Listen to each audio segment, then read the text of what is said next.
하면 된다. 우리 수도 없이 하는 이야기 아니니까 하면 된다. 왜 안 되냐 그게 뭐 이렇게 하는. 애초에 되는 일만 해라 뭐 이렇게. 뭐 해도 되지도 않는 일을 뭐 하려고 하면서 스트레스 받고 인상 쓰고 돌아다니냐 그러지 마라. 그냥 네가 잘하는 거 네가 하면 잘 되는 거 해라. 뭐 이것이 행복의 빈도를 높이는 방법이다라고 이 책에 소개되어져 있다라는 말씀을 드려봅니다. 또 이 책이 아주 재밌게 소개되어져 있는 내용이 바로 의미와 재미에 관계된 내용인데요. 의미와 재미. 의미 중심으로 살면 우리 공자처럼 매일 그래 살면 스트레스 받아가 살겠습니까? 그럼 뭐 재미도 하나도 없고 그렇게 살라고 하면 누가 살겠습니까? 그런데 그렇다고 뭐 어떻게 맨날 쾌락만 추구하고 그렇게 사는 사람들처럼 사는 것도 그렇게 행복해 보이지 않는다 이 말이죠. 이것을 적절하게 균형을 이루어가는 것이 중요한데 요 근저에 좀 전에 말씀드렸던 그런 빈도를 높여가는 쪽에서의 사고가 강해졌죠. 계기가 있었습니다. 뭐냐? 2011년도 일본에 대지진이 일어났을 때 일본 사람들이 엄청난 충격에 빠지게 되었죠. 그것이 무엇인가 하면 그렇게 애써서 열심히 일해서 돈 벌어다가 여러 가지를 소유하려고 했죠. 거실에 멋있는 뭐 샹드리에를 하나 건다든지 뭐 아니면 책장을 막 원목으로 된 고급스러운 걸 갖다 놓는다든지 뭐 이렇게 해서 뭐 그렇게 합니다. 텔레비전 비싼 거 큰 거 걸어놓고 이렇게 살고. 근데 지진이 난 거죠. 그 거실에 누워서 이렇게 낮잠 자던 우리 남편이 그 샹드리에가 떨어져서 죽은 거죠.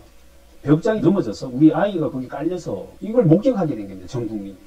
이때부터 엄청난 충격에 빠지는 것은 우리가 그렇게 소유하면 행복해질 것이라고 생각해서 살아왔는데 우리가 소유하려고 했던 그것이 우리 행복을 결국에는 깨트려 버린다는 사실을 알게 되어지는 순간 그때 미니멀 라이프라고 하는 개념이 등장하고 그로부터 이제 소확행이라는 것이 나타나게 되었는데 이것이 지금 약간 왜곡되어지면서 행복을 쾌락 중심적으로 가려고 재미 중심적으로 가려고 하는 경향이 다분히 많아지고 있다는 것이죠. 그런데 연구를 해보면 의미 중심적 삶을 경험한 사람들의 행복감이 훨씬 더 높더라는 결과가 나와지게 됩니다. 그러니까 의미 중심적 삶을 경험한 사람은 어떤 고통이 다가와도 그 속에서 또다시 행복을 찾으려고 하는 경향이 강해지는 것이죠. 그런데 늘 쾌락만 추구했던 사람들은 고통이 다가오면 그것이 절망감으로 가는 것이죠. 지금 아마 코로나19 관련해서 여러 가지 문제들이 일어나고 있지만 이 속에서도 의미를 찾아내는 사람들은 어떻게 합니까? 이 속에서 기회를 찾자.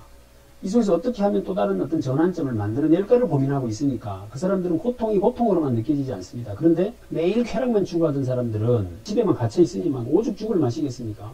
그래서 의미 중심적으로 사는 사람들이 행복감이 쾌락 중심적인 사람보다는 높더라. 그래서 이걸 적절한 균형을 가져가는데 의미를 조금 더 가져가는 것도 필요하다라는 것이고 또 재밌는 실험을 했습니다. 80명 정도의 혈액을 채취해서 그 혈액을 분석을 해봤는데 우리 인체는 대략 뭐 2만 1000가지 정도 되는 유전자가 있다는 것이죠. 그 중에서 외부에서 바이러스가 침투를 하면 그거하고 맞닥뜨려 싸움을 하는 유전자는 대략 53개 정도가 된다고 하는데요. 우리가 흔히 알고 있는 백혈구 이런 것들이겠죠.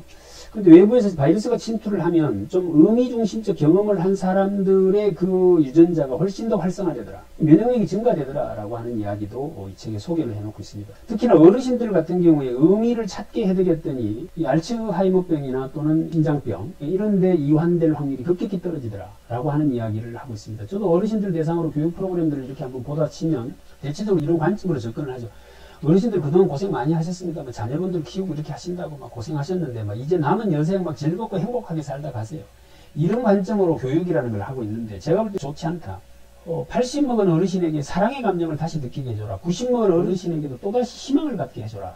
이것이 의미고 그 의미를 찾게 되어지면 그분들이 훨씬 더 행복해진다라고 하는 것들을 우리가 한번 생각해 보게 해주는 그런 내용이어서 소개를 드렸습니다. 자, 이제 정리를 좀 하려고 하는데요.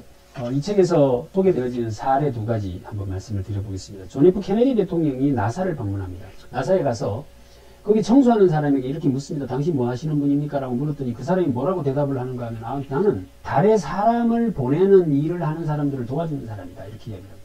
얼마나 멋진 말입니까? 만약에 우리나라나 뭐 어떤 다른 나라에서 청소하는 사람에게 대통령이 당신 뭐 하는 사람이 이렇게 묻는다고 치면 나 청소부입니다. 뭐 근무 여건도 열악하고 월급도 얼마 안 주고 비정규직 근로자고 막 이렇게 했을 가능성이 있다고 치면 이 사람은 자기가 청소부임에도 불구하고 나는 달에 사람을 보내는 일을 도와주는 사람이다 라고 이야기를 한다고 치면 이것은 우리가 지금 우리 사회에 안고 있는 여러 가지 고질적인 고민들이 있죠. 그게 뭐냐면 양질의 일자리, 저질의 일자리, 정규직 근로자, 비정규직 근로자 이거 지금 구조적으로 해결하는데 사회적으로 엄청난 갈등이 야기되고 있습니다. 노력해야죠. 하지만 그것과 더불어서 내가 하는 일에 의미를 부여하는 능력을 키워주는 것 이것이 우리 사회에 기본적으로 행복의 양을 증가시킨다는 것을 단적으로 한번 생각해보게 해주는 그런 사례에서 제가 소개를 좀 드렸고요. 자, 이제 마지막으로 윌 스미스가 주연을 했던 이 행복을 찾아서라고 하는 영화가 있습니다. 여기 나오는 내용 중에 이 주인공이 노숙자 신세를 목면하고 있죠. 그런데도 이제 사원 모집 광고를 보면서 이렇게 결심을 합니다. 내가 지금 노숙자일 뿐인 것이지 희망이 없는 건 아니잖아? 라고 자기 스스로를 긍정적으로 바라보죠. 원서를 내고 이제 면접을 보러 가게 되는데 사정이 여의치 않아서 와이셔츠를 못 입고 가게 됩니다. 티셔츠 차림으로 가게 되죠. 면접관이 묻습니다. 당신은 딴 사람들은 다 와이셔츠 입고 왔는데 당신은 지금 면접 보는 복장이 문제가 있다. 내가 당신을 합격시켜주면 다른 사람들이 나보고 저렇게 태도가 불량한 사람을 합격시켰다고 할 텐데 내가 뭐라고 대답을 하면 좋겠느냐 이렇게 물으니까 그 주인공이 뭐라고 이야기를 합니까? 저 친구가 와이셔츠는 안 입었지만 속에 입고 있는 것은 굉장히 멋진 걸 입은 친구더라 이렇게 대답을 하십시오라고 하죠.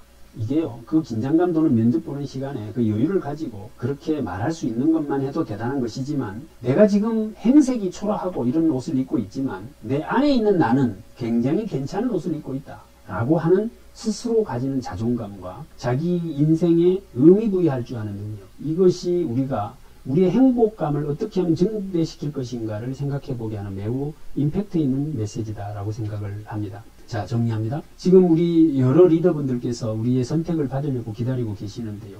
어떤 행복에 대한 어떤 관점을 가지고 계시는지 매우 중요합니다. 그래서 내가 가지고 있는 행복에 대한 관점과 맥을 같이 하시는 분을 뽑으시는 것이 우리 사회의 갈등을 줄이는 유일한 방법이다라는 겁니다. 왜냐? 그분들 공이 다 우리를 행복하게 해주겠다고 하는 이야기를 하시는 거니까 그렇습니다. 그래서 행복을 강도로 볼 것이냐 빈도로 볼 것이냐, 행복을 종속 변수로 볼 것이냐 독립 변수로 볼 것이냐, 이 기준을 가지고 후보자들을 한번 평가해 보시면 좋겠다. 또 후보자님들께서는 이러한 어떤 기준을 가지고 정책을 개발하시고 공약을 하시는 것도 좋은 방법이겠다라는 말씀 드립니다. 자, 이렇게 해서 21대 총선 출마자 필독 권장도서 세 번째 최인철 교수님의 굿라이프로 진행을 해봤습니다. 지금까지 최병철이었습니다. 감사합니다.